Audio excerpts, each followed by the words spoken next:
podcast, radio and stuff.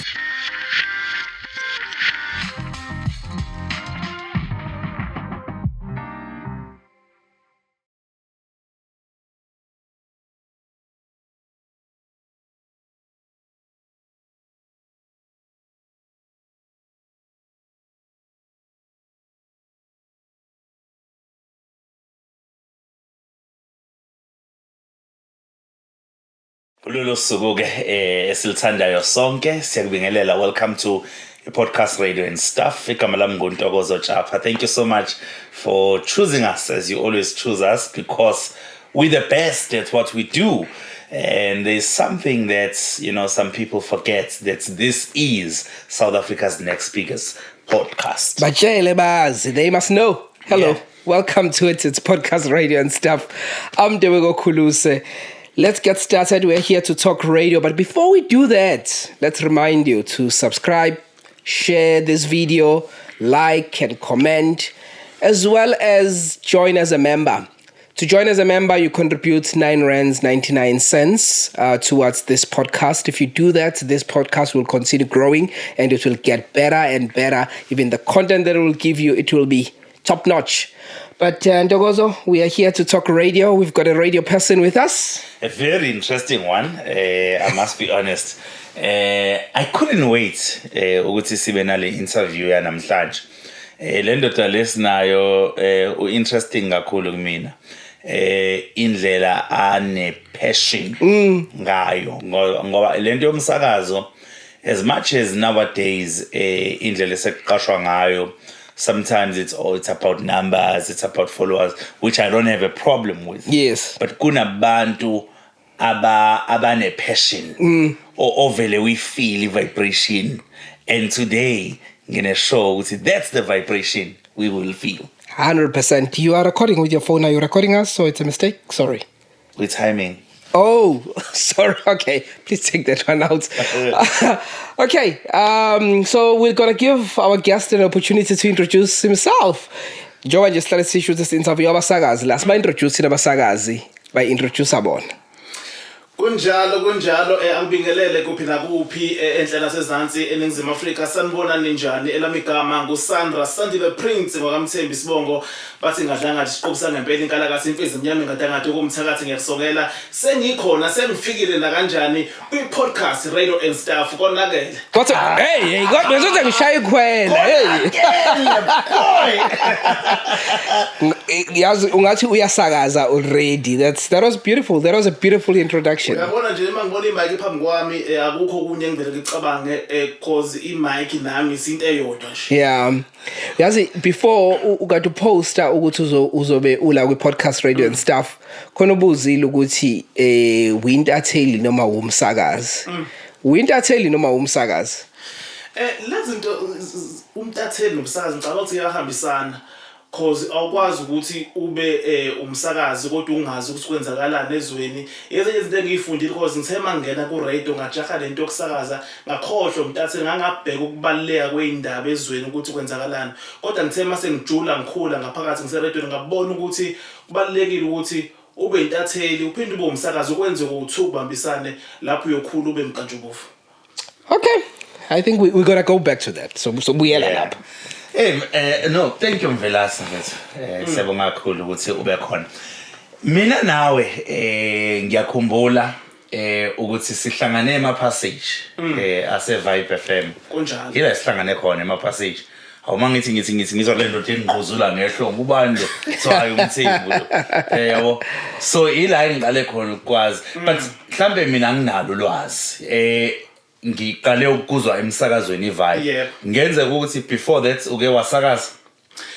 Ngikhula kusukela emncaneni bami ngangimncane kakhulu ngengena ngobizo le radio mhlawumbe ngakukholwe ngangineminyaka ewu7 ngicabanga ngafunda ugrade 2 ngaleso sikhathi ngangihlele ekhaya ngihlala nomkhulu nogogo. Umkhulu kuumuntu oyithanda kakhulu iradio elokhu idlala into ngixaye ukuthi nomkhulu elalelayo kanti nami ngelinye ilanga ngizogcina ngihlala phansi ngiyilalela le radio le kanti kusakaza uTshatha ugodo. Ngina 7 esakaza uMaskandi kwaku 2003 unyaka ngayithanda lapho ke radio ngakhula nayo ngilonke ngimlingisela uTshatha beyibongela ethi ngumfana omuhle ofana njengonina uThembi lokho ngimlingisela njalo kanti lento izokhula ngigcine ngijove ngilalela radio ngaqala lapho ke uthando le radio ngikhula nje mina vele sengifisa ukuthi nje ngibe umsakazi mangiqeda isikole kanti ngizohamba ngingene high school eqinisane lapho engaqala khona ngaqama abanothisi othisha ukuthi indlela lo muntu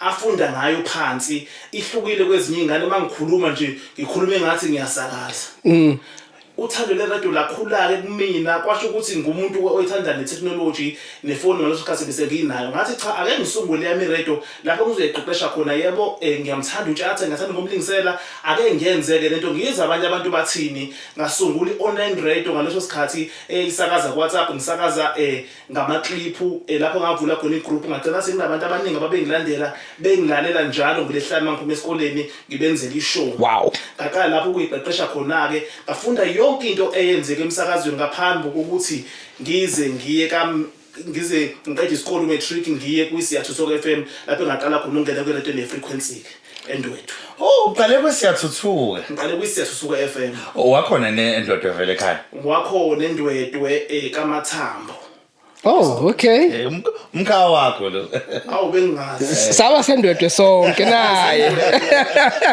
ngiyathokoza umkhaya no wonderful no ngiyayazi Siyathuthuka lapha neindlovini endwedwe uphiwa 100 year yes ngiyayazi kahle kakhulu Siyathuthuka ngiyabazi futhi nabanye abafowethu abasebenza khona kwazise isiteshi sangakithi ngoba mina ekhaya isendwedwe entaphuka so yeah no siyabonga kakhulu now I I'm fast forwarding but kunento manje esingichaza ukuthi shuthi kune secrets onayo ekwazini ukuthi mawuthanda umuntu ukwazi ukuthi umlingisele ngoba not long ago uke wazakhela igama kakhulu ngokulingisela ongasekho umsakazi wakwiKhozi FM wayomsakazi uKhozi FM umacingwane Beekay Mchunu I think kwakune competition kodwa wena ozoyichaza ukuthi kwenzakalani but wagcina usuphakathi endlini zokusakaza uKhozi ngiyakhumbula kunjalo ngathi ngihlalele nje ekhaya ngezwe ipromo idlala emsakazweni uKhozi FM ithi awulingisela umsakazi uKhozi FM omthandayo uBeekay Mchunu ke ngimlalele kakhulu bese ngise high school ngaleso sikhathi ngo2013 ngaqala khona ukumazi eshaya uhlelo iAkulalwa wayethi mengena lapha ngo11 kuye ushaya u1 mase ngena Ngizwe Mchunu eintathu ethi sigqisezwe ngamlalela kakhulu uBeekay Mchunu ehamba nomavundla ngayithanda indlela ayisakaza ngayo yangijova ngagcina sengimthanda ngalendlela ukuthi nami ngaphenduka ide kabuthongo elabe lisafunda isikole mina ngangize ngilale ngo3 ekseni yini ngilalele iradio ubusuku bonke uBeekay wangena kanjalo ke na mina wagcina sewumunye umsakazi owaye role model yami so ukuze ukwazi ugcina usakaza la khona competition yayenzeka ngaleso sikhathi uKhozi kwaba le competition uKhozi yayithi phela lingisa umsakazo uKhozi FM omthandayo uyiqopha ivideo 30 second lo video akungithanga ngisho imzuzu emingaki ngayenza kanje nje ngathi ifoni ngavula ngashaya ivideo ngase ngiyiposte enkundleni zokuxhumana basebesha abantu bathi cha uyena uBeekay lo yena uRatata abantu ke kuthiwa ba like ke be share ba like abantu ngomningi babo ngamangala ukuthi hayibo akangabe labantu ababone leli khona engalo kulingisela uBeekay noKhozi labona ke ngawina kanjalo ke ngabizwa koKhozi FM ngasithola nethuba lokuthi ngisakaze naye uBeekay wamlingisela wathini uBeekay ngikwenze lokho manje awunasanzela he was a great presenter I know uBeekay yeah uBeekay Mchunu ezibengele emsakazweni alright uKhozi FM Khozi maphiko ngibingelele kophi nakophi ningizema Africa elamigama ngoBeekay print ngokaMchunu samba sonke amatlaka konakele emsakazweni uKhozi FM sikana ngokhuzana ukhuba indlamlenze enhlizweni indlamlenze entombini konakele ngamngedwa ukhona usiphongolishi dladla asuka madoda akahambe yedwa uhamba nomdonso ongadonseka emsakazweni uKhozi FM 0S9 310 9193 uKhozi Line 1. Wow. May his soul rest in peace. That's beautiful. Yeah, Beekay besazana naye siqale ukwazana esakwizwile omzansi because waqala kwizwile omzansi back in the days when we started radio. Then he graduated to join Ukhozi FM. An excellent presenter. Ungomunye wabasakazi abambalwa ababe very versatile because uBeekay niyeza maskandi show gijima nawo nikeza ezemshado gijima nazo umniyeza uhlelo lasebusuku lolwadu ulusho gijima nalo akulalwa then uke wenza no 12 to 3 yini ifundile kuyena umacingwana ngoba ngiyabona umuntu bomzanda. Into engiyifunde ngoBeekay ubehlakaniphe kakhulu uma ngabe ngene emsakazweni eshaya ilink ekushiya nesifundo esithize akubambe ngento ukuthi uzoyibamba ishow iziyophela ngendlela azokugabisela ngakhona ngolwazi aliphethe ohlelweni. Ezinye zezinto nami thothi ngiyisebenzisa njengamanje ukuthi okay mangiqhamba ngiyongena kwishow kade ngisasikhona nje Vibe FM ukuthi kumele ngenze ucwaningo ukuthi ngizothini uma ngiqhamba ngishaya ilink yokuqala okuyona ezobamba umlaleli ukuze ahlale nami for 3 hours. Izinto engiyifunde ngoBeekay lezo ke ukuthi uhlelo lakho wayelungiselela ngalendlela ukuthi akafuni ukuthi enze ngisho imistake eyodwa le. Ukudlula kwakhe uBeekay emhlabeni ngoba buhlungu kakhulu kuthina sonke abantu abamthandayo nobethanda iradio. Wazizwa kanjani ngaleso sikhathi? Ngabashoked ngendlela esimangaliso okusihlwa nje ngihlale ngicofela ifoni ngafonela uSizwe Blose sike sasakaza naye kwiVibe FM owayazi kakhulu ukuthi ngangimkhonze ngalendlela uBeekay uyangitshela ukuthi hey Sandra mfethu isidlulile insizwe emhlabeni. Ngiyaxoxa ukuthi yibo insizwe isidlulile emhlabeni uthi uBeekay ayikho into mfethu ngavele ngakhala ayikho into angizoyenza ngendlela ngimkhonze ngakhona uBeekay. Angilalanga lelo suku kwaze kwasekuseni ngibhizi ngibuka ama video akhe onke ayiwa record bengabe semsakazweni.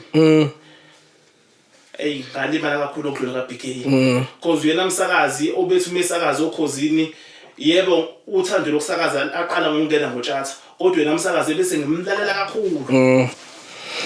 Yeah, no. I know there was a very difficult period for bonke abantu ababesondelene naye nabalaleli boKhozi.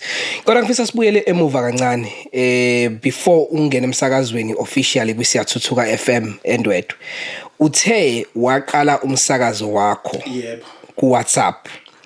Ngicabanga ukuthi lama online radio ayengakabi mangaka mawuthi ayesekhona kuba khona. Ngendlela ngenza ngakhona nje abantu babeqale ukuthi ayibo uthi lo muntu somlelela kanjani mase ngiyamchazela umuntu maseyathola ukuthi lento ihamba kanje. Yayisebenza kanjani usibeke esithumbini yayisebenza kanjani le radio yakhe ku WhatsApp? Ngangifike ngoba nginefoni anginayo imic anginayo ilaptop yokuedita nginefoni nje. Ngifike ngirekhode iclip kwakuneclick okune-app okuthiwa Cross DJ okuyona ngikwazi ukuthi ngi-edithe ngayo ke ngifake ama-jingles umsakazo wami ngobizo ukuthi i-Bronze FM kwakuyigama lalingiqhamukele ngani ukuthi lasho ukuthini ngani wangithanda i-brand yini i-Bronze ngihamba kanjalo ngathi i-Bronze FM ngenza ama-jingle ngoba ngafunda uKhozi so khona ama-voice over nangakopela ngathi Bronze FM uhleli noSandra Mthembu uhlelo loluthize mase ngishaya iclip-ke ezoba u30 minutes. Okay. Mase nge-editha ngifaka ingoma phakathi nendawo nama-clip ami mase kuphuma i-podcast ephelele ke siwu30 minutes. Wow. Mase ke ngifaka ku-WhatsApp ke ngoba sekune-group kunabalandeli mase abantu ke bengilalela ke bedownload ke lapho. Wow. That's creative. No, asikhuluma iqiniso la Mvelase. Ngesingisi kuthiwa you were ahead of time. Yes. Ngesingisi kusho njalo ngoba indaba yama online radio into entsha. Manje wena kade waqala ukuthi usebenzise i-internet ngoba i-WhatsApp isebenza nge-internet kumele umuntu abe nedatha ukuthi u-drive i-content yakho. So and mina ngisathanda umsakazo yayingakabi khona iWhatsApp ngingane kwakusana into akuthiwa imix it ngangithatha uyabona i-side lamp lokho okwase okune light ngikuphendule ke manje ngikwenza i-microphone Hlaleke la ngihleli khona ke ngoba manje ngathi ngingaba ne-microphone ngisakaza. But I remember ukuthi sengiqala ukuyirecorda i-radio cassette okwazi ukupressa kanje kuno red no play pressa kanye ukwazi ukukhuluma ke kuyirecord. But it goes back to lento ebesikhuluma ngayo ukuthi umuntu onentshisekelo yento uqala ukuyenza lapha ekhona ungalindi uzothola amathuba ongazi uzofika nini. Yeah, so ile nto leyo engizama ukuyifakazela. But ngifuna ukuthi sisingene la usuqala ke manje ngoba ngifuna sikhulume ngoSandra. Wathola ithuba kwiSiyathuthuka. Bakunikeza ithuba lokuthi wenzeni. Disember ngoba ngaqeda umatric ngo-2018. Kunensizwe ngalokuyihlupha ngilalisa wona ama-podcast ami isakaza khona uDJ Mzero ngithi awuzwe lapha walizwe italent wayesengitshela ukuthi mfethu kunama audition ke lapha ke ngoDisember Siyathuthuka FM ufika uzozama. Wow, big up to DJ Mzero. Cha kumele simshayile ihlombe abantu abatshelani ngama opportunities abatshelana abantu. Yes, qhubeka. Ngitshela uDJ Mzero mangifika lapha ezikhona insizwa nezintokazi ngiyaqala nokuface umbhobho nje ngingene na uprogram manager ngalesisikhathi kwaku Rocket Voice kukhona ke nabanye nje e-studio ngingene ngishaya yami ilento le audition bethi angilinde bengene nabanye njalo kwaseke sekhethwa ke abawinile nami ngathola ukuthi igama lami likhona ngomunye obawinile lama audition ngaqala kanjalo ke 2018 ngoDisember ngaqhubeka kwaze kwaba uJune ka2019 ngenxa ukuthi ke ngoba bengifuna ukubalansisa nesikole ngifuna nokufunda njalo ngase ngishiya ke ngiza ngapha eThekwini ngizobheka isikole ngangasithola ngifuna nokungena futhi kwi-Vibe FM ngizikhala kahle emsakazweni ekhaya idonsa kamnandi ngisenda ama-DM hayi ngingaphendula nje ngalahla ithemba ngathi awengibuyele emakhaya ngoba ngathi hayi akulunge eThekwini kanti kuzoba nomunye umfana ozongi-inboxa athi nathi intokazi esakaza lapha kwi-Vibe FM masamkela ufuna umsakazi nje oyi-guest presenter for usuku olulodwa okuyilapho engasenda khona idemo yami kumasamkele wayiza wayesethi woza Sandra sizosakaza kwakuyisonto ekuseni intatha nje masamkele bhuqa ekuyena engangena ngaye eVibe FM kanti uAyanda Ntuli program manager ulalele wabuza ukuthi ubani onsizwa osakaza nawo masamkele egijima kanje emsakazweni asikandini bathola ngaqala lapho ke ukuthi ke ngingeneke eVibe FM kade ngangithola ithuba nje losuku olulodwa ukuthi ngizosakaza uAyanda ke wayesengenza standby kwasethi Sandra uzobamba wenze uhlelo iMorning Movement ngabamba kanti ngize ngithola ishow yami eVibe FM. Yiphi show yakho wayithola? Ngathola nje ishow yasebusuku yona le ebengene ngayo masamkele ngasekho ke washiya umasamkele yasala isibanjwa yimi. All right. Le show leyo. Okay. So mawusu se-Vibe njengomuntu osheshe wakuveza ubucreative ukuthi wena umuntu ocreative yabona nje uqala le yanto eWhatsApp khombisa ubucreative so ukusebenzise kanjani ke lokho ukuthi uzikhulise usungaphakathi ubucreative bakho? Mangifika eVibe ngifika kunabasakazi nje kumnandi iradio ngiyayizwa ukuthi hayi le radio eshawa la iyona le engiyifunayo khona ama jingles khona yonke into kwenziwa lento ebengivele ngifuna ukuyenza nami ila ngaqala khona ngase ngiyisabalalisa ngolwazi ukuthi okay isho yami engifika ngaleso sikhathi bingena ama jingles ngiyawahalela sengina laptop ekhaya njalo ngase ngiyirecorda ke ngizenza ama jingles zami njalo ngiphinde ngirecorde nama clip ami ngisakaze emsakazweni ngwalawo ama clip la ngifike ngwa-edit ngithathe igaba ezincane ngenze obakwenzeka abasakaza abaningi eVibe FM baze bangitshela ukuthi ayingeke uhlala lo mfana ngathi kuhlukile kunezinto ezindakalayo kwishow yakhe kwethu engenze wenza kanjani uSandra okuyilapho wagcina sebona khona uAyanda Ntuli ukuthi hayi lensizwe inamakhono amaningi ake ngithathe ngisondeze ngapha eproduction bangifike eproduction khona uMageba njalo bengichushise nabo lapha nalapha bangifundisa namanye ama software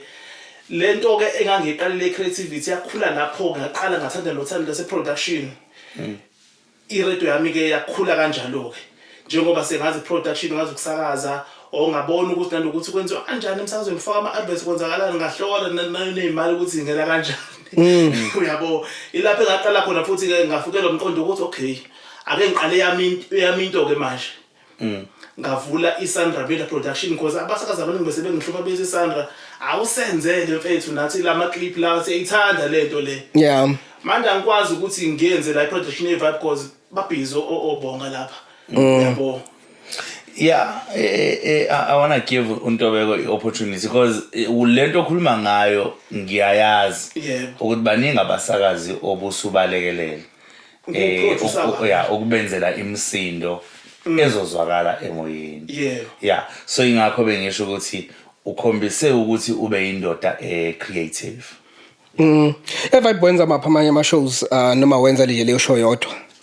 Ngaqala ngibamba laphana iSunday Start uma samukelo ngoba wahamba unyaka uRed ungakapheli ngayibamba lo show ngaze ngawuqeda unyaka kanti kuyi morning movement eyenziwa uMasikane eyihlukene kabili khona eqala ngolesibili iphele ngolesithathu enye iphele ngolesihlanu kunomsakazo wahamba uthi Ukhozi. Mina ngaqala lapho ngolesithathu kuzobe ngolesihlanu engaqala ngayo kwi morning movement sokuhlelo lami lasesuku lapho engazakhela khona igama ngangithi mangena kube ngathi semini kunalento ukuthi umusakaze ebusuku ingcinga zikho mina ngangithi mangibiza inamba kube ngathi ngisakaze session esikhulu ingcingo ziphayize lapho engaqala khona ukuzenzela igama khona kwi morning movement ngingena ngo1 ekseni kuze kushaya u4 sure ngilala khona emsakazweni ungenayo indlela ukuthi ngizophuma ngilala khona ehlalweni. Ibe kuphi imfihlo yakho ukuthi ungena ngaleso sikhathi ebusuku kodwa kube ne-response enhle kangaka yabalaleli bekhombisa ukulithanda uhlelo lakho? Ngicabanga nje ukuthi indlela i-radio mina isegazini ngakhona cause ngicabanga ukuthi unganginika i-mic njengamanje uthi angisakaze akekho umlaleli ongaziba le voice le uyakwazi ukuthi ahlale kuyona ayilalele. Ngicabanga ukuthi ilokho nje lento ibikhombisa ukuthi isegazini kumina angiyifake uyabo iyona lento eyenza ukuthi ke nabanye abalali beminye imsakazo betshontshe-ke begcine sebekumina ngithi mangivula ucingo hawu lo msakazi bengibuza lo mlaleli bengibuza ngomsakazo nje uyamsakazo nje ufunani usengala yeah uyabo. So morning movement wenza leyo shows wahamba noma wabuya wenza abanye ama-shows? Okay, ngasuka ke lapho ke kwi morning movement zashintsha intelo futhi ke ngase nginika uhlelo langi weekend. Okay, ekwakuthi weekend controller lapho okunensizwa eyifika ekwakuthi usizwe sibisi kodwa ngabuye ngathola ukuthi hayi indala le Vibe FM ukuthi ayithi Khozi ibuye uyabo saba nobudlelwano omkhulu ke noSizwe Khozi nawe engena ubengena u10 yeah aphuma u1 ngalo ingena u9 aphuma u12 wini noma singena ngithi 12 to 3 ngishaya i-weekend control saba nobudlelwane ke noSizwe sibisi sayishintsha i-weekend iyashisa ibhadi yeah ethi Vibe FM dance mina ngingena ngithi weekend control uSizwe sibisi ngamfaka kulento yokuthi ake siqophe senza ama video senza ama record mase sizofaka inkundleni zokuxhumana lonto sayenza unyaka wonke isho neshow siyirecorda sifaka inkundleni zokuxhumana engicabanga usinayo ukuthi iyamsebenzela igagasi FM lizilimnaka Khozi we record mina nangena emva kwakhe mina ngiyamrecorda ngomsombuluko ngiya-editha ngiyamthumelela uyaphusha nami ngiphushe ezami kanjalo sagcina nje sesibanga nje lo msindo enkundleni zokuxhumana yasijova lento ukuthi asisebenzise social media ukuthi siphakamise yes uyabo ilolo hlelo engalenza ke elangiqhamisa kakhulu futhi weekend controller ezinye inhlelo ke bengiyibamba ke akukho la ngangane yakho nohlelo lasemini kodwa i-drive bengiyibamba 12 to 3 bengiyibamba uyabo nje u-program manager wengithemba kakhulu uma bengekho abasakazi. So mawucabanga wayo ugcina ungalitholanga uhlelo la kwi-prime time ngoba ukhombisa ukuthi ubukwazi ukulakha uhlelo ubukwazi futhi nokuthi ubakha abalandeli kulelo hlelo. Mhlawumbe engakusho nje ukuthi mawufika phela emzini umuntu kusuke kunenkakha zakhona uyabo babe khona omlwazethi bebe yinkakha beshisa ubone ukuthi nami ngiyashisa kodwa nabashisa yabo angikwazi ukuthi ngibagqibe uyabo engicabanga ukuthi lokho nje ukuthi mhlawumbe ngangeke ngikwazi ukuthi ngithi ngifika ngisanelonyaka sengikhipha abantu akade beyibamba ishow. Sure. Umuntu othanda umaskandi. Umaskandi phela ngithi iwona engithande ngawo umsakazi. Ngeke uzokhumbula ukuthi ngo-2003 ngina7 ngaqala ukuthanda umsakazo ngoTshatha wayisakaza umaskandi. Wayefika futhi ukhozini mangihlola sengimdala sengibheka so wayefika ngaleyo nyanga 2003. Umaskandi ke shuthi wangena kanjalo ke kumina ngoba nawo senguthanda because uzokhumbula ukuthi uTshatha uzowajoyina noNgizwe ngangumlandeli omkhulu wotalakho. Hayi yayishisa leya show. Ngikhumbula kahle utalakho.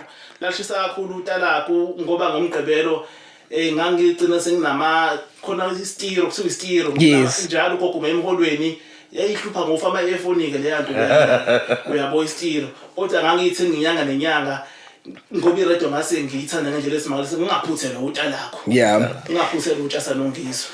Ngifuna siqede la kwi Vibe FM. Wahambelana eVibe FM? eVibe FM angixoshwanga eVibe FM ngathi ukuthi kwaba lexaka zakhona nje lezi zokushintsha komsakazo njalo lezi ayigaba zakhona ukubhala emaphepheni njalo kuthi iVibe izosuka la yele kwabo kuphazamiseka kanjalo ke. Okay. Hayi ukuthi lapha engashiya kanjani hayi. So washintsha inhlelo wangabuyiswa noma uphuma ukuthi bayayisuka la isebenzela khona siya kwenye indawo. Angisakhumbuli kahle noma kokushintsha inhlelo yini cha. Kodwa kwaba lezo xaka zokushintsha kwendawo nje. Kwasho ukuthi umsakazo uzothi ukuba off air isikhashana yabo. Abantu baphuma nami ngicabanga ukuthi ngasala kanjalo ngaphandle. Uyabo. Okay. All right. So you spoke about utalakho. Ezinye zezinto engiye ngayinothisa ngawe ukuthi uyamthanda kakhulu uNgizwe Mchunu. That's one of the things I've noticed about you. Am I correct? uNgizwe Mchunu ngibe umlandeli wakhe kakhulu. Njengoba ngichazile ukuthi nangangasala ngiyidela buthongo. Wayengena eindatha ukuthi ethi sigqisezwe kade suka ngomgqibelo beshawuta lakho noTshatha. Ngamthanda lapho ke uNgizwe Mchunu imfundiso zakhe ayenazo ngalezi ayikhathi esawumsakazi. Waba umsakazi engamthanda kakhulu ekangangokuba wayesefana nobaba kimi because mina ngikhulu ubaba ngenaye bonke labasakazi athi besakazo Khozi kumsakazo bengulaleli bengibathatha njengobaba bami. Baba wami angimazi angekhuleni kwami ngoba ngize ngamathi sengineminyaka o25 kuyimina engihlupha ngokumbheka futhi uyabo. Ngingamazi bonke abasakazi besilisa nje Khozi labe bengibakhonzile bengibathatha njengabazali bami ngoba nangendlela nje engiyona kufanele ukuthi ngizalwe uKhozi uyabo. Usho ukuthini kufanele ukuthi uzalwe uKhozi? Ngoba imfundiso disayima umsakazi sakaza ibona kade ngikwazi ukuthatha izinto abayikhulumayo bayafundisa bayaduduza uyabo yonke leyo nto ngiyithatha njengabazali into abayikhiphayo kanti bona bazi ukuthi mhlambe babazali kumina ngaleyo ndlela leyo. Wow. Yazi ukhuluma ngisho kaNgizwe leyayenza ebusuku yesiqhusezwe ngikhumbula kahle ngikhumbula ngomunye so nami ngomunye wabantu abebengabuthanda ubuthongo ngalezo ikhathi ngisayingane ngangalali ngangayimoto lala so radio ngangilalela kakhulu ebusuku khumbula ukuthi uNgizwe leyo show wayenza kungathi wenza ishow yasemini ngolunye usuku waze wa interviewer uPresident Jacob Zuma kushow yasebusuku. Mina ngikhumbula hayi ebusuku kwakuwutala kwangaloko okusikiya ngengoma utala Khozi utala gulafu utalakho wasengena usikiya ngengoma kanti uNgizwe benokubheka Mchunu bazomema umongameli uJacob Zuma bezosakaza naye usikiya ngengoma. That was after uNgizwe okomeme ebusuku that I remember. I might be wrong, but I remember that. Ebusuku ngayilalela leyo interview unless ngi-imaginisha. Mawukuthi uyayikhumbula leyo interview kobuka ekhaya, please go and comment. Hayi mina ngikhumbula ukuthi umgqibelo ukusikiya ngengoma na kanjani imvumamvumane efunela obama eMelika ukuthisela kwenyoni phezulu kube kwezemhlabeni kofu yaphansi ukuthi iswampithi uNgizwe Mfuka Mchunu baqopha umlando beno Beekay besakaza nomongameli okoqala ekhosini. Nanje uke walithola isibalo hlangana nawo amacingwane. uNgizwe Mchunu unqophela umlando engawazi kulonyaka 2024 efika la engisebenzela khona ngise Sandra Mthembu production. umsebenzi wami futhi nawo babone inkundleni zokuxhumana nje disamwenza into just abantu ababoni kanti bayabona angithi ngenza ama promo ngenza ama poster ngenza ama demo ngenza ama jingles i-production yonke nje ngiyiphethe yabo futhi ke nayo umunye umuntu owathanda umsebenzi wami Ngizwe Mchunu inamba yakhe benginayo ke ubona ku WhatsApp umsebenzi wami angifonele wendoda kuphi ngiyasho ukuthi hayi ngikhona la ngisendlini la ngisebenzela khona athi hayi ngeza ke lapho njengamanje kune post ofuna ungenzele yona hayi lapho ngithukele ngithi hayi Ngizwe wonke uza kumina hayi na kanjani ashaya imoto Ngizwe Mchunu asende location ngimtshela ukuthi hayi ngila mfethu wenanda asina kanjani hayi ngiyeza anangempela lisho ukuthi una sengifile ngile stopini ukuphi endoda hayi ngisho ukuthi hayi ngeze ngokuhlangabeza lapho hamba namabhodi kayidakhe nonkosikazi wakhe batheleka na kanjani bafika ekhaya. Wow, amazing. Yeah, no wafika kathatha futhi wangaba nenkinga ukuthi usebenzela kuphi wezofuna nje umsebenzi wakho angaba nankinga ngiqani nokumbona mfethu waqopheka umlando kanjani lafika ichunu kwakunjani nje wawuzizwa kanjani ngalowo mzuzu suhlangana noNgizwe Mchunu futhi bengijabulile yabo because umuntu engikhule ngimlalela eradweni esefana nobaba kimi ima ngizombona ngo2024 kanti ngimcela ngombona emafonini kodwa kwakunzima ukuthi ngiyokhozini phela ngihlala le ndoda angikwazi ukufika la 100k Masinga Road. So wawuthokozela umsebenzi wamenzela wona othokozela kakhulu azwa ngipha nemali imali engayona le price ebezomcharge yona ngahlapha iphinde kwa5 imali angipha yona. Wow. You recently updated your status ukuthi Jozi indaba zokuthi ube uprograms manager woKhozi FM uPhelmaseko uyahamba uthi uphatheke kabi ngoba ususenda ama demo akho inqwaba kuyena i-email address yakhe uprograms manager uqala ube ne-email address yakhe so usenda ama demo inqwaba ayikho into enzima njengokuthola i-email yokuthumela idemo emsakazweni uKhozi FM kodwa kulonyaka nje kwenzeka isimangaliso ngayithuka sengine email yokuthumela idemo kuphela ama demo engimthumelela wona ngaphezulu kweshumi ngimthumelela nje ngimthumelela ngingakhathali because yonke into ngiyirecord endlini ngithola isikhathi ngiyiqopha because vele ukusakaza kusegazini hayi idemo ngiyiphinde kathathu ngiyenza nje kanye straight send usho ukuthini ngami ngoba mina ngaphinde sedemo kaningi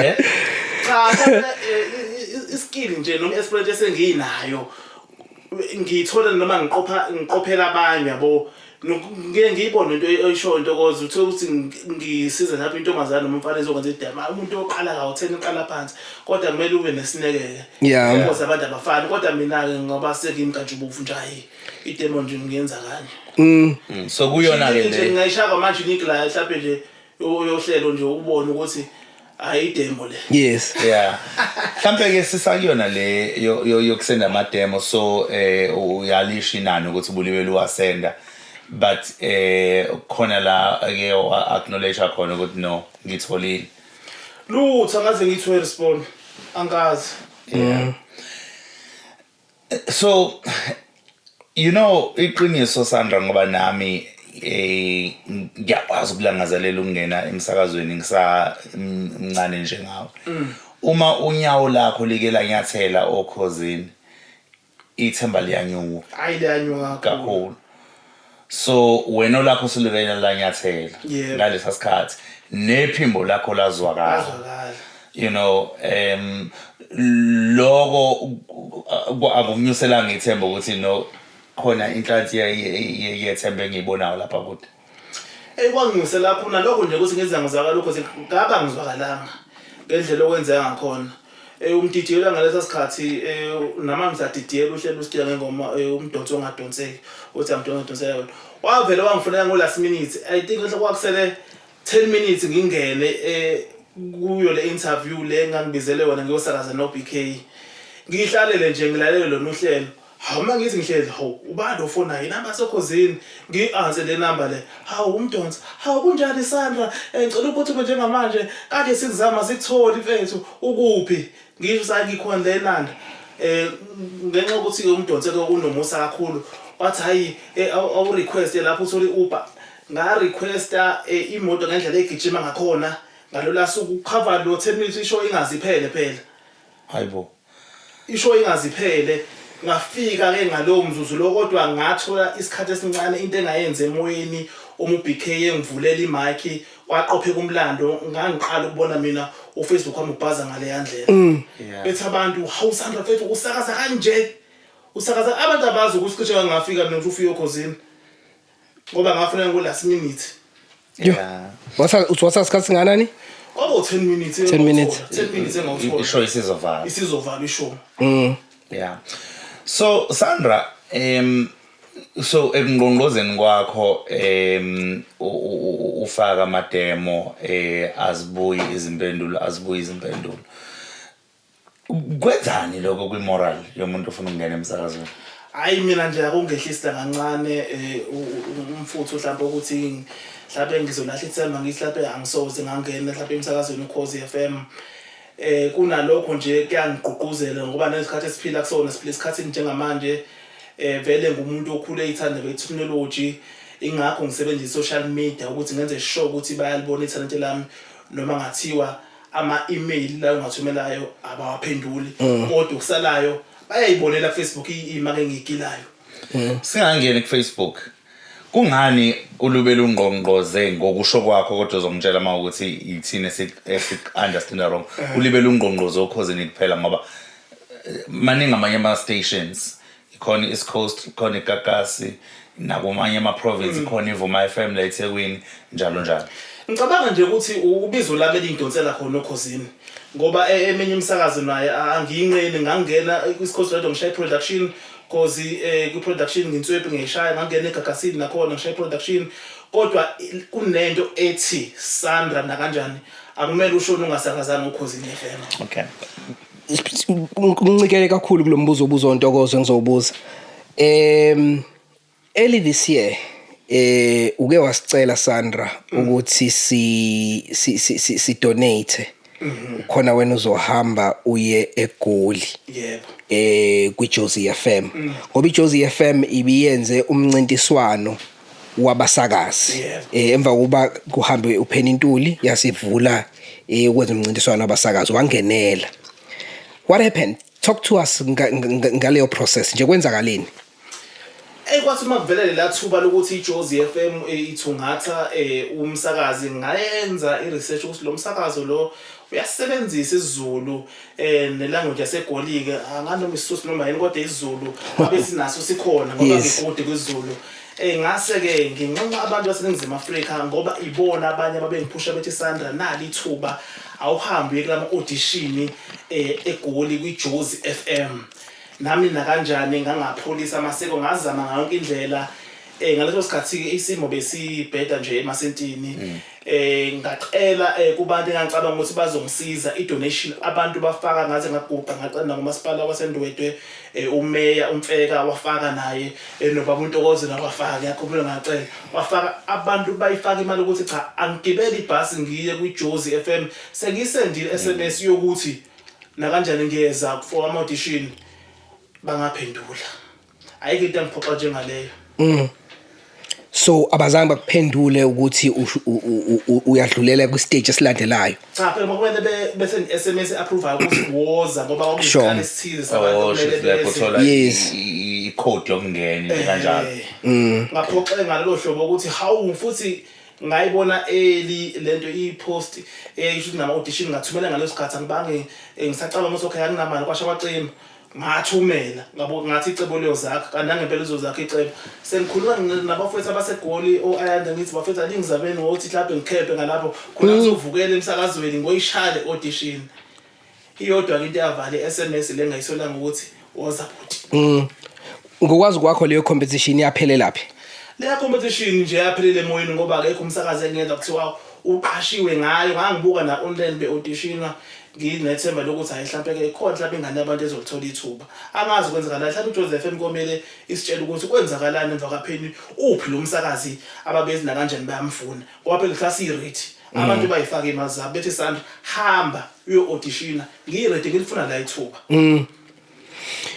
Okhozini usikhulume ngokuthi ungqongqoze ngesikhathi saphela ngoba uyena ukwazi ukuba ne-email address yakhe wawuke wayifaka idemo yakho phambilini uma ukuthi wakwayifaka khona kwake kwenzeka ngokuzama ukungena ngafika mathupha emsakazweni Ukhozi FM ngakhuluma nosisi osebenza khona lapha admin ngabuza ukuthi ngena kanjani bathi hayi khululeka la Ukhozi thina umsakazi simthungatha kuma community radio station nangabe simfuna vele bengivele ngikho community radio station ngikwi Vibe FM ngiyisa kanjalo ukuthi okay vele nami ngikwi Vibe FM bazongiza already ngoba i Vibe FM iyashisa kwamasho sona stage esivalile lapho wakupha khona ukuthi okay ake ngiexceleke emsebenzini wami ngenzisise nje ngenze noma yini engicabanga ngizobahlaba umxhwele emva kokuba ngize ngitholeke i-email ke kaphela okay kunento engiyithanda ngawe Sandra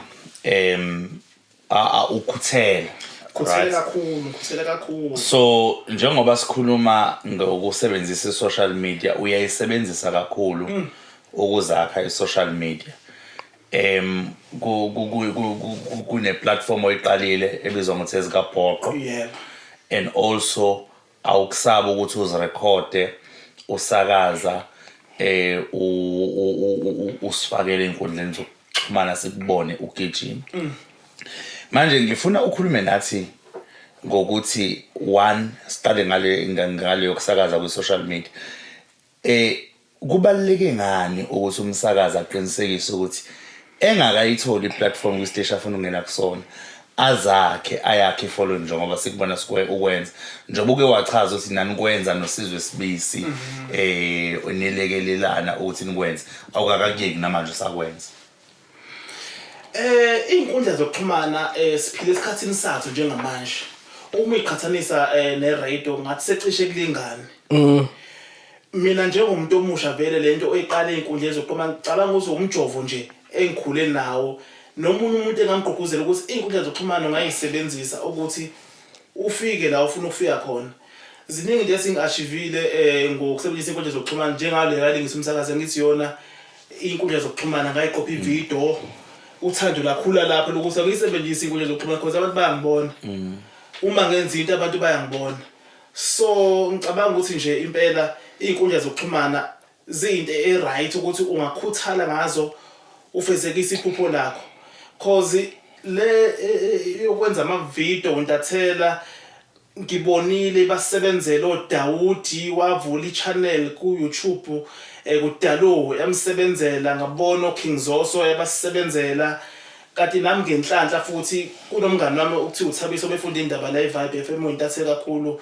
wangithatha wangisondeza eduze kwakhe kuze kuvuleke le platform ekabhoqo na une-page lakhe einkundleni zokuxhumana ubhala indaba wenza yonke into usenama-followers amaningi wangisondeza eduze wakhe lo out lo wathi Sandra mfethu awubheke la ey'ntatheli esikwenzakalani kushawa iy'ndawo lesihamba ama-interview yabantu vele nami into engiyithandayo-ke kwabo uyena umuntu oqala wangividoriza ividiyo okuyiyona eyashaya 1 million views ngesonto elilodwa wow lapho nga-interview khona umfana ethi usamkele lokushizi okuyona ke abantu abanginakanga ababona italent ukuthi nakhona inkundla zokuxhumana ikhona into esingayilalela sizwe kulo mfana okay asike singene kancane Ntobeko ngazi singangena kwezikabhoqo yep yeah mfuna singene kwezikabhoqo so awusitshele ngevision yakho nje mawuqala leli page ezikabhoqo angithi ngile vision le bekade mina ngilela page kwi-profile yami nje ngiyiphushela ama-clip okusakaza njalo njalo kanti ngizofaka umngani wami lo besakaza naye yenza indaba le vibe okuyena ogcine sengifaka lento ukuthi ake ngithanda indaba ngithe siqali i-podcast wangibuza uKuluse ukuthi ngintathele ngumsakazi yabo lento umtatheli ngicabanga ukuthi yona esingena manje ukuthi ake ngingene mina kulo mkhakha umtatheli ngibheke usikwenzakalani ila ngibone khona abantu aseningizimu Afrika bayayithanda indaba ake ngikhuthaleke manje ekubhekeni indaba ezenzeke ezweni mase ngisebenzisa leli phimbo lami lokusakaza engazi kahle ukuthi umuntu kumele lalela ngeke alizibe mase mina ke lezo indaba lezo ngizenza ivideo ke mase ngifaka einkundleni zokuxhumana uyabona so njengoba nje sibuyela nami leyo ukuthi mina emtatheli ngizofika nespice nje kwazi ukuthi intatheli kumele zibe serious uyabo mina ngifika naleyo energy ukuthi umuntu nomelalele ngizethula lezo indaba lezo kodwa ngizethule sakusakaza so kube intatheli asikhulume kube intatheli uyintatheli eyimele esebenza kwi-page lakho ezikabhoqo and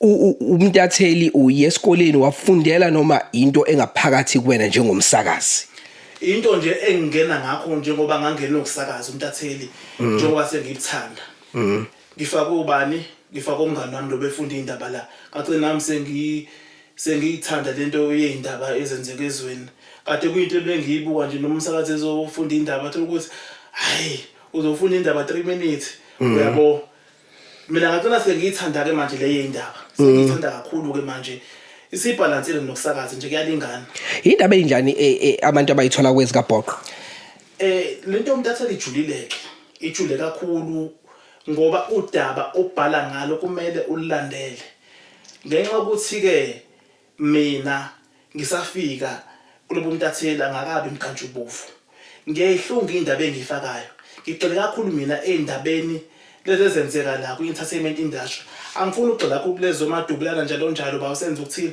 cause lo nto kumele ngiyilandelele ngibe nesiphetho ukuthi ihambe yazafika njalo uyabo cause ngigcina ngigaxela ingakho ngenza lezi vele engikuzona nami ngisekuthiwa soft news ayethusayo yabo njengoba nje uyintatheli eyimele wenza and usushilo ukuthi kungenile kuba intatheli kodwa kunama ethics abantu abayintatheli akulindeleke ukuthi bawalandele masingenza nje isibonelo amanye a simple nami angiyontatheli kodwa wonke siwaziyo you know ukwenza sure ukuthi indaba oyibhalayo zibalanced uyakwazi ukunikeza the other party i right of response wenza kanjani ukuthi awuyitholi uphula umthetho wokuba intatheli ezitorini oyikhavayo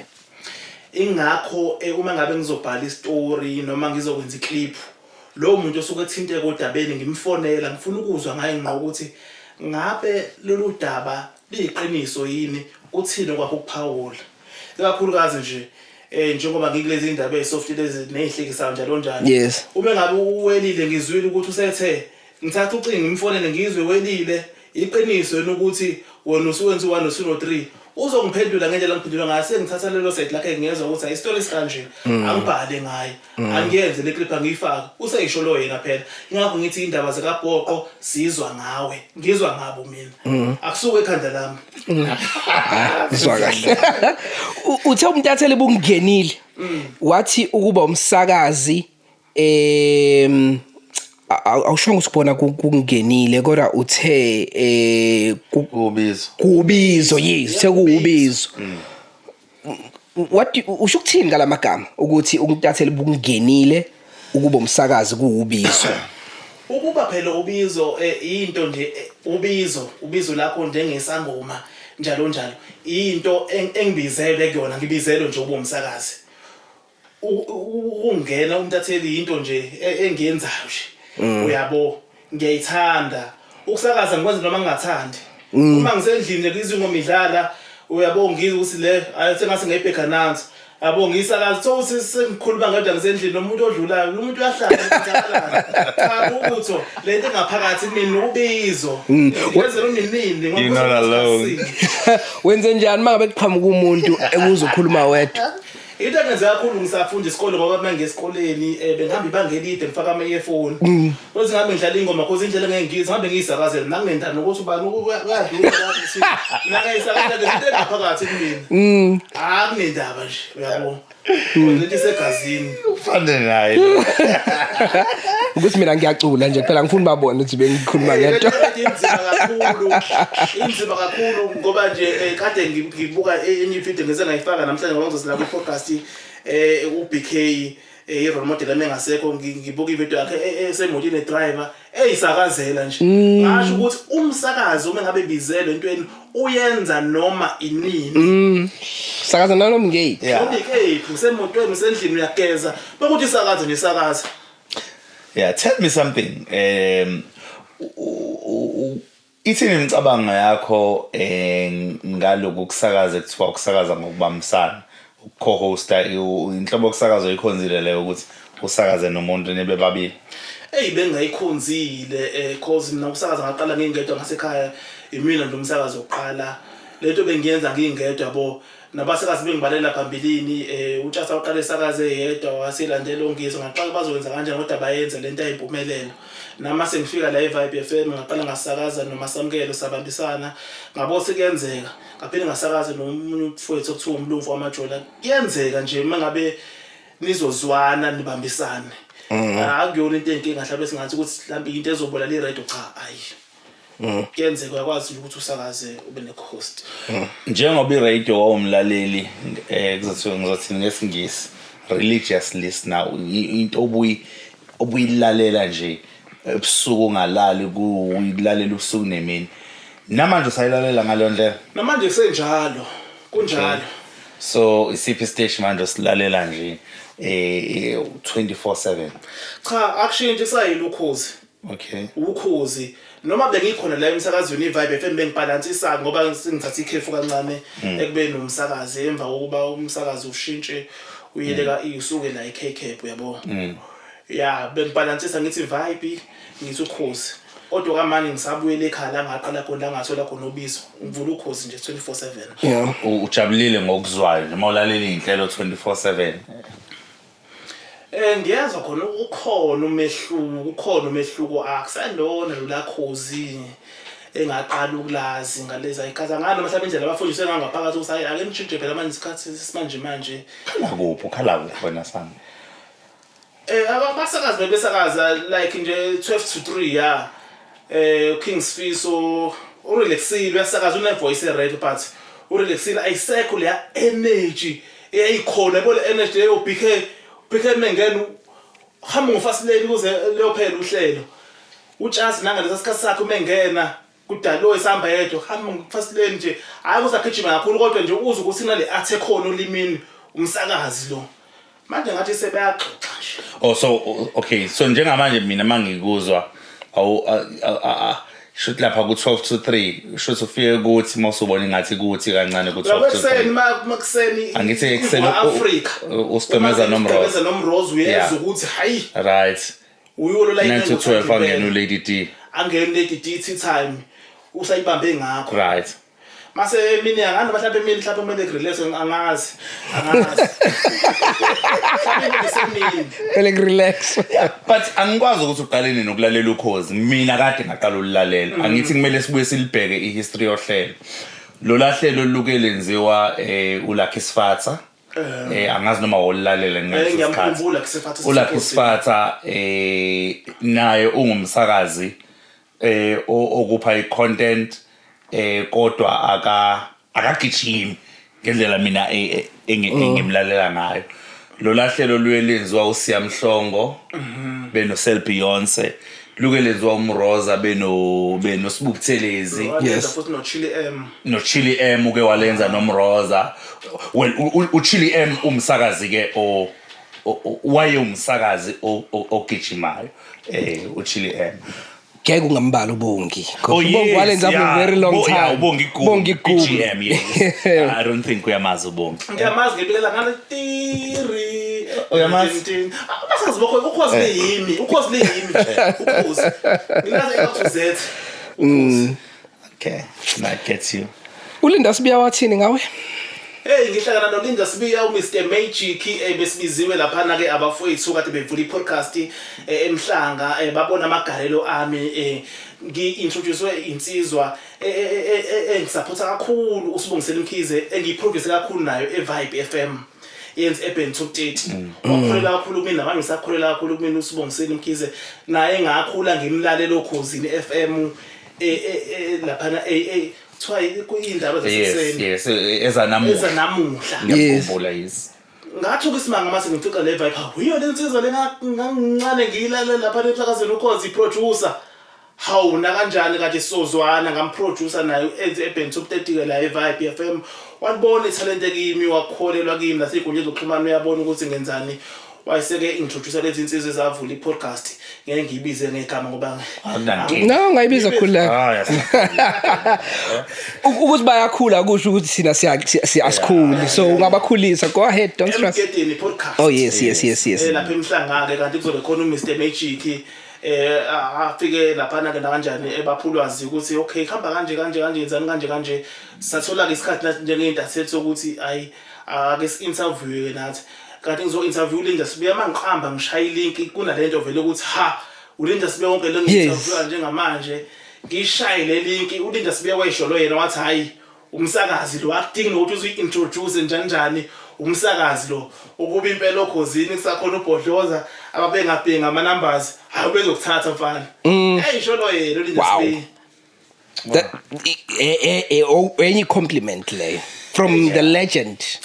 Yeah, the legend. I'm a huge fan of Linda Sibiya, and I've said this many times. Ukuthi umuntu okhuluma ngomlando we-radio South Africa akhetha ukususa igama lika Linda Sibiya.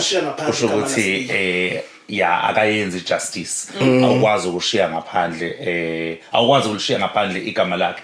Makukhulunywa ngabantu abafike banyathela kwabonakala kunjani ayiwashi yakho lamaloba mfethu Linda Sibiya ngimaza kakhulu esenze drive ngimlalele kakhulu naye ukhozini ezinye ze status okwasifaka lapha einkundleni zokuxhumana ngifisa ukwazi ukuthi mhlambe ngabe ocabangani ngalesikhathi ubhala le status wathi musani basakazi ukuhleba ngemisakazo enisebenza kuyona akusiwo umqondo oright ukuthi ungagxeka umsakazo osakazelwa nguwe thina siubuke kanjani ifune inkinga khuluma nathi abaphathi silungise leyo nto yithi esiphethe imsakazo yonke musani ukutatazela usuhleba nge-radio station yakho why siniphethe siniqhoqhobele yithi abaphathi khuluma nathi uma ngizowenza lelo temu ngithi Ngizwe Mchunu vele usaphila yabo ngiyathanda ukuthi ngizama temu akhe njalo ngiqhoqhobele president bengabe shaw live inkulumo zami ngiyithanda ukuthi ngiyifaka amahlaya awasebenzisayo nayo njalo yabo hayi ukuthi ngangiqonda mhlambe ngumphathi mhlawumbe khona la ngiphethe khona cha noma nginayo Sandra Mthembu ngibenzisa abantu amademo njalo kodwa ngithatha lo njengokuthi ngumphathi yabo kodwa ngiphatha kabuhlungu lento ukuthi clear group ezimsakazo ekuthola ukuthi uzobona umsakazo uzogxeka isiteshi sakhe kanjani ukusebenzela kanjani umsakazo ngene kwi-group afika agxeka isiteshi umsakazo khona kulo msakazo lo uzogxeka ukuthi mhlawumbe abaholi kwasha kwacima umuntu o-understand radio ukuthi ukhozi mhlawumbe ne-consideration akade ukuhlukanisa utsho ukuthi irede eyodwa leyo uzosho ukuthi hayi asiholi la kwasha kwacima uyabo umsakazo wami isound yakho iyabheda lo nto uyenza kanjani ubusakaza khona ukuthi lo muntu olalela leso station olalela wena emsakazweni nomlaleli okulandela uthi akathini uma kuwozogxeka futhi uzogxeka kule group le angibakhuza nje ngithi hey seniqoqhobele siyabuka phela la yeah sesiyela ngasemaphethelweni mawulalele njengamanje radio nje in general iziphi izinto zingakuphathi kahle ezenziwa abasakazi emsakazweni njengomlaleli nje ngingathini nje ziningi izinto ezwrong engiyengizizwe nje zenziwa abasakazi mhlawumbe uthola ukuthi abazani lokho kungesinye isomzo ukuthi nisakaza ndawonye kodwa nazani akazi ukuthi uba uzongena emva kwakhe isho ukuthini leyo nto leyo ukuthi awumazi uzakwenu unomsakazi engathi ngilalele nje isiteshi wathi hawu asikaze sibona noza kwethi ngayibuza ukuthi kule station awenziwe nama meeting behlangana abasakazi lodwa ungayisho kanjani umsakazi ukuthi wena awumazi uzakwenu on air kunezinto uma ngabe umsakazi kumele uyigqike ungazisho nje ungazisho on air yeah cause imnika esinye isithombe umlaleli ngingasho nje ukuthi abasakazi abasakhulu banamaphusa lapha nalapha uyabo kumele begweme into abeyisho on air nekumele bengayisho ubuya nene emsakazweni baba emsakazweni mhlawumbe ngizobuya ngonyaka ozayo cause okwamanje kune cause engenzayo ngisafaka nje angizothi ngifakane ama-spice kule nto yami yokusakaza because kune-course engiyenzayo i-broadcasting engineering. Oh, nice. Uyabo cause le nto yokuthi uzogcina nje ekusakazeni kuphela wena ngelinye ilanga nkoshizwi usathanda kwasemsakazweni yokwenza njani. Mekuthi usune-cancer izwi usaphumiswe uyokwenza njani usekuphelile ngayo kwi-radio. That is very smart. Ingakho ngifaka ama-spice ukuthi noma i-radio ngiyishaya kodwa ngifuna ukuthi ngifele khona noma ngathi okhosini angisangena ngokusakaza uma ngingenile kodwa ngaba producer. Uyenza kephi broadcasting engineering? Yenza la town ngibe nenhlanhla ngawo amagalelo ami njalo ukuthi sengimkantshubo vemsazweni abantu bayabona ngase ngitholile leadership kwathiwa cha siyabona mfethu awuze uzofunda nansi course bayithola kanjalo. Wow, that's beautiful. Okay, inkundla zokuxhumana sikuthola kanjani? Enkundleni zokuxhumana ngikhona ngine-page eligijima ngendlela esimangaliso izindaba zikabhoqo lapho nakanjani ngithumelela nje abantu i-content usuku nosuku ngibabhekele ukuthi kwenzakalani endimeni kwezikaqedisa isizungu okuyindaba okuzonengxile ngazo kakhulu waphetha nje Khulusi. Kanimele uphethe. Uyaconfirm. Kanimele uphethe uma ngabe ungaphethanga awungeni. Wenza kahle phela futhi hayi phela sibaka konke wenza kahle uphethile. Bad news sells. Basho kanjalo wena. Athi indaba eziphethayo ziyadayisa. Ayizinto esakhulu zona ebhedayo kodwa nazo izinto siyayifaka nje. La kuphela intuli kade yenza into enhle esimangalisa ivideo yakhe ibheke kwimillion njengamanje ngeke ngabheka lapha ehamba nensizwa masikane beyobheka uPheni wakatimi intokazi efana noPheni ngasilandele so story into enhle ngayishela ihlombe ngathi Pheni ya kuhle ukuthi mase ukuleli izinga kukhona abantu ababukela kuwena nabakuthanda umsebenzi wakho njalo uphinde ubuyele emuva uyoba support ubanike ithemba lokuthi kusangenzeka. Yeah, alright. Leso story sambe kakhulu esihle nje yabo indaba ezinhle nazo ziyakhuphuka nezimbi futhi ziyakhuphuka. Uyabona ukuthi uyifaka kanjani. Alright, so uthe kuma social media izindaba zikabhoqo ngiku Facebook ikhona futhi ke ne page le Sandra Mthembu production lapho ngitela khona lezinto zase production njalo and YouTube abantu abafuna ukwenza ama demo ngoba sengikhiqiza abantu abaningi basemsakazweni ngibenzela ama demo abanye bajika nakhona Ukhozi FM kumncintiswano kaWilly Mahlangu bengangithinta kule nombolo ngoba ngidemo ngiyakwenza online noma kusegoli noma ufike mathupha. Okay, abangithinte ku 0826733788 ku YouTube nakhona ngine channel izindaba zikabhoqo. Alright, inamba ke sizoyibhala la escreenini ukukhona bezokwazi ukuthola. Siyabonga kakhulu.